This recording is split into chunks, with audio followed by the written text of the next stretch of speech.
واقعتاً تیرا یہی عمل اللہ کی بارگاہ میں مقبول ہے، اس لیے اللہ کے رسول صلی اللہ علیہ وسلم نے پورے جنت کی بشارت دی۔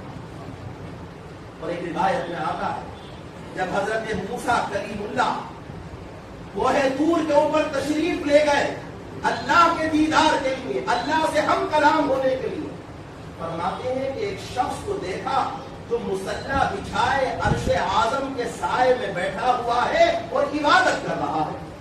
حضرت موسیٰ کو دیکھ کر تعجب میں پڑ گئے کہ یہ کون شخص ہے جس کو اللہ تعالیٰ نے ایسا مرتبہ اور ایسا انعام عطا فرمایا کہ عرش کے سائے میں مصلی بچھا کر اللہ کی عبادت کر رہا ہے۔ میں نے پوچھا میرے مولا، حضرت موسیٰ فرماتے ہیں میں نے پوچھا ہے میرے پروردگار آخر یہ کون شخص ہے، اس کا نام کیا ہے، میں بھی تو دیکھوں کہ میری امت کے اندر ایسے ایسے افراد ہیں۔ اللہ نے فرمایا موسیٰ نام میں کیا رکھا ہے، ہم تمہیں اس کا عمل بتا دیتے ہیں، اس کا کام بتا دیتے ہیں۔ فرمایا تمہاری امت کا یہ وہ شخص ہے جو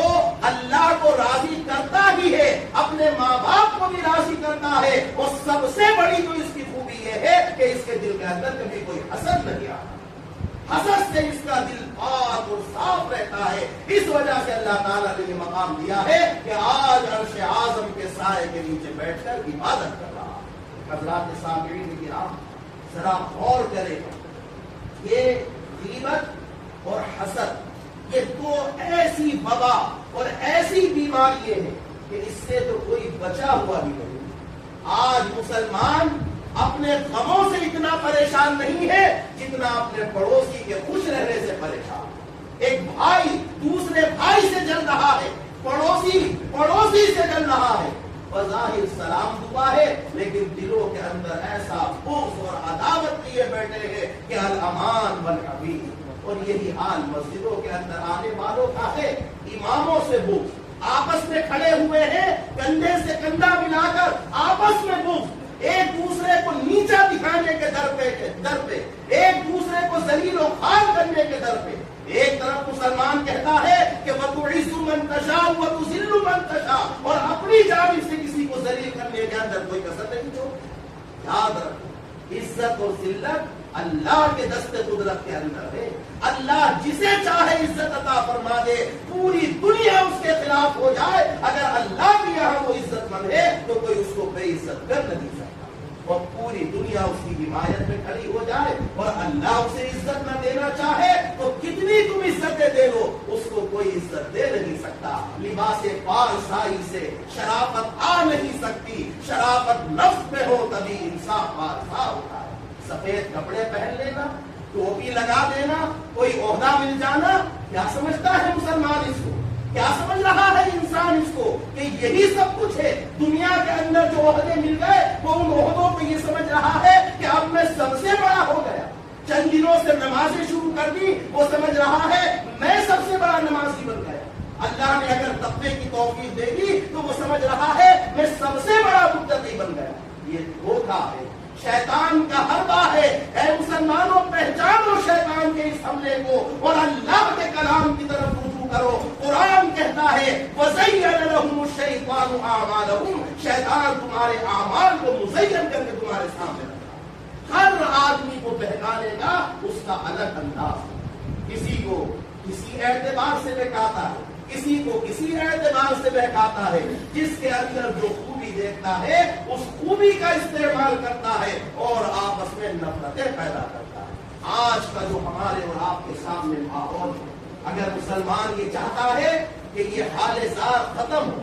مسلمان یہ چاہتا ہے کہ یہ پستی ختم ہو، مسلمان یہ چاہتا ہے کہ یہ ذلیل و ذلت اور رسوائی ختم ہو، تو پھر عملی میدان کے اندر آنا ہو، خالی نمازیں پڑھ لیں، روزے رکھنی ختم ہوگا کہ جس چیز سے جادو کیا گیا ہے اس چیز کو وہاں سے ہٹا دیا جائے تو اس کا اثر ظاہر ہو جائے گا۔ وہ چیزیں جو رسول اللہ سے حاصل کی گئی، جن کے ذریعے جادو کیا گیا، آخر وہ کہاں پر ہے؟ تو اس شخص نے کہا کہ ایک کنواں ہے، اس کنویں کے اندر کھجور کا جو تنا ہے اس سے بنا ہوا ایک تھیلا ہے، اس تھیلے کے اندر یہ چیزیں ہیں اور وہ تھیلا ایک اینٹ اور ایک پتھر کے نیچے کنویں کے اندر دبا ہوا۔ رسول اللہ صلی اللہ علیہ وسلم جب بیدار ہوئے آپ نے یہ دیکھا کہ اللہ تعالیٰ نے مجھے آگہی فرما دی، چنانچہ آپ نے جناب علی مرتضی رضی اللہ تعالی عنہ کو بلایا، حضرت عبداللہ بن زبیر رضی اللہ تعالی عنہ کو بلایا اور فرمایا جاؤ فلاں کنویں کے اندر، وہاں پر پتھر کے نیچے ایسے ایسے یہ سامان رکھا ہے، ذرا اس کو نکال کر لاؤ۔ جناب علی مرتضی رضی اللہ تعالی عنہ اور حضرت عبداللہ بن زبیر دونوں جاتے ہیں اور وہاں جہاں حضور نے بتایا تھا پتھر کے نیچے سے انہوں نے وہ تھیلا نکالا، اس تھیلے کے اندر کنگھی کے دندانے ملے، حضور کے بال ملے اور ان بالوں کے اندر گرہ لگی ہوئی تھی،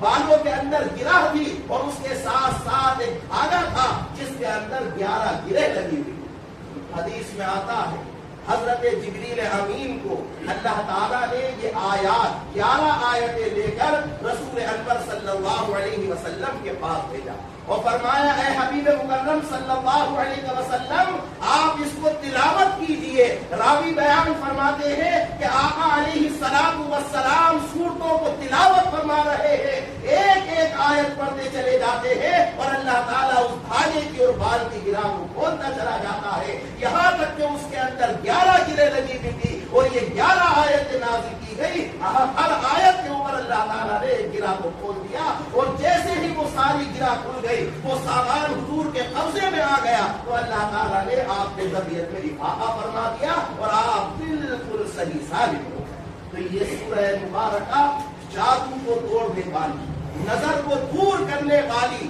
حاسدین کے حسد سے بچانے والی، بد نظروں کی بد نظری سے بچانے والی ہے۔ آقا علیہ السلام کا جو طرز عمل حضرت امام حسنین اور کریمین کے ساتھ تھا وہی طرز عمل ہر مسلمان کو کرنا چاہیے کہ خود اپنے اوپر بھی ان صورتوں کو دم کرے، اپنے بچوں کے اوپر بھی دم کرے، اور اگر جادو کے کوئی اثرات اس کو محسوس ہو رہے ہیں، طبیعت اس کی سمجھ میں نہیں آ رہی ہے، تو اس کو چاہیے کہ قرآن کریم کی ان صورتوں کا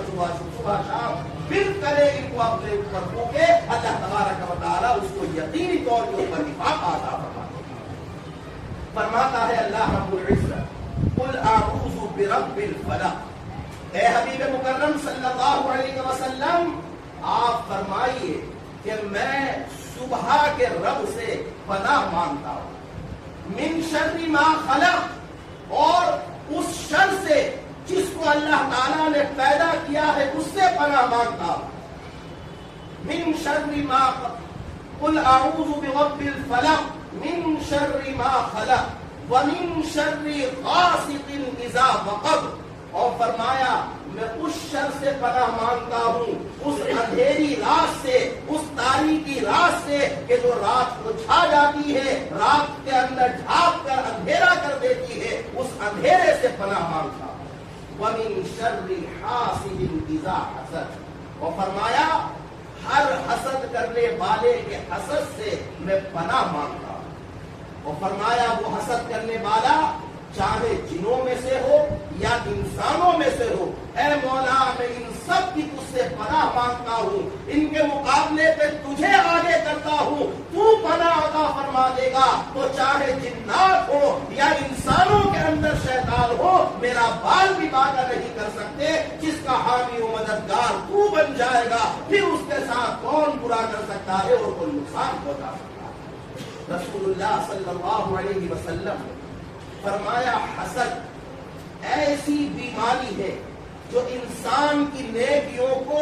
ایسے تباہ و برباد کر دیتی ہے جیسے ایلوا شہد کو برباد کر دیتا ہے۔ ایلوا ایک بڑی کڑوی دوا ہے، شہد کتنا میٹھا ہوتا ہے، اگر شہد کے اندر اس دوا کی ایک بوند ڈال دی جائے تو شہد کی مٹھاس ختم ہو جائے گی، وہ کڑوا ہو جائے گا، خراب ہو جائے گا، سڑ جائے گا۔ فرمایا اسی طریقے سے جو یہ حسد ہے، چاہے وہ انسانوں کا حسد ہو یا شیاطین کا حسد ہو، ایسے انسان کو تباہ و برباد کر دیتا ہے جیسے یہ ایلوا شہد کو برباد کر دیتا ہے۔ حضرت امام غزالی رحمۃ اللہ علیہ حسد کی تعریف کرتے ہوئے بیان فرمایا کسی کی نعمت کو دیکھ کر جلنا، اڑنا اور اپنے دل میں یہ ارادہ کرنا کہ اس سے یہ نعمت چھن جائے، مجھے ملے یا نہ ملے لیکن اس سے چھن جائے، اس کو حسد کہا جاتا ہے۔ اور اس کے کے مقابلے پہ اگر کسی کے اوپر اللہ کی نعمت و انعام کو دیکھا، خدا کی نعمتوں کو دیکھا اور پھر دل میں یہ ارادہ کیا کہ مولا جس طریقے سے تو نے اس کو عطا کیا ہے مجھے بھی عطا فرما، تو فرمایا اس کو شریعت کی روح سے غبطہ کہا جاتا ہے اور یہ جائز ہے، یہ کرنا اس کے اندر کوئی حرج نہیں ہے، لیکن حسد ناجائز و حرام ہے اور غبطہ کرنا جائز ہے اور مستحب ہے۔ حضرت امام راضی رحمۃ اللہ علیہ ایک روایت بیان فرماتے ہیں حضرت انس رضی اللہ تعالی عنہ سے منقول ہے، ہم حضور کی مجلس کے اندر بیٹھے ہوئے تھے، ایک شخص حضور نے تذکرہ کیا، فرمایا اب جو شخص آئیں گے یہاں پر مسجد کے اندر داخل ہوں گے وہ جنتی شخص۔ فرماتے ہیں ہم نے دیکھا کہ ایک شخص آئے انصاری صحابی، ہم سمجھ گئے کہ رسول اللہ نے انہی کے متعلق بیان فرمایا، چنانچہ ہم نے دیکھا ان کو، وہ دن گزر گیا، اگلا دن پھر ہوا، ہم حضور کی خدمت اقدس کے اندر حاضر ہیں، حضور نے فرمایا جو شخص مسجد کے اندر اب داخل ہوں گے وہ جنتی شخص ہے۔ پھر ہم نے دیکھا پھر وہی انصاری صحابی چلے آ رہے، 3 دن مسلسل یہ معاملہ ہوا کہ وہ انصاری صحابی کے متعلق حضور نے فرمایا کہ جنتی آدمی مسجد کے اندر داخل ہوگا اور وہ انصاری صحابی تشریف لے آئے۔ حضور کے ایک صحابی ہیں حضرت